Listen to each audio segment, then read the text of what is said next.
ឲ្យរុំឡងនៅកូនខ្មែរទាំងប្រុសស្រីសង្ក្រានកូនខ្មែរខំគិតជាងខំឆ្នៃខំប្រឹងលោកលៃឲ្យកូនខ្មែរមិនសប្បាយរំទៅប្រយ័ត្នចប់ទៅអត់បានរំតិចថាស្ដាយសង្ក្រានកូនខ្មែរមួយឆ្នាំមានតែម្ដងឡើយសប្បាយឲ្យហើយចាំឆ្នាំក្រោយគឺគ្នាទៀត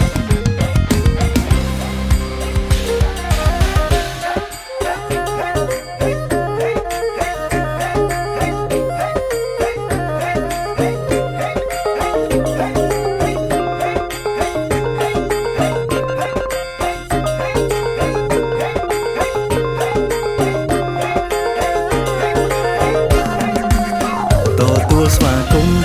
មកលេងសង្ក្រានកូនខ្មែរយើងរាំងសាថៃសង្ក្រានខ្មែរដ៏យូរលុបដំណើរដូនតារួមគ្នារក្សាឲ្យគង់គ្រប់អញ្ជើញបងប្អូនទៅលេងសង្ក្រានកូនខ្មែរគ្រប់អញ្ជើញបងប្អូនទៅលេងសង្ក្រានកូនខ្មែរ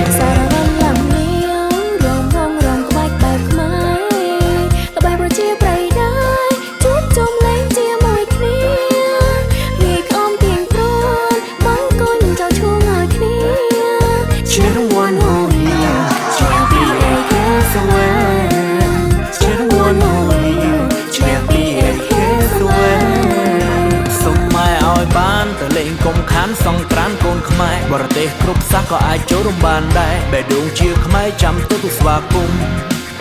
សិល្បៈចម្រុះរបាំបុរាណវប្បធម៌ខ្មែរដ៏ផូរផង់រំលែងកំសាន្តដាក់ទាំងចិត្តទាំងបេះដូងហើយយើងស្រែកឈប់ប្រាប់ថាខ្ញុំស្រឡាញ់ខ្មែរទទួលស្វាគមន៍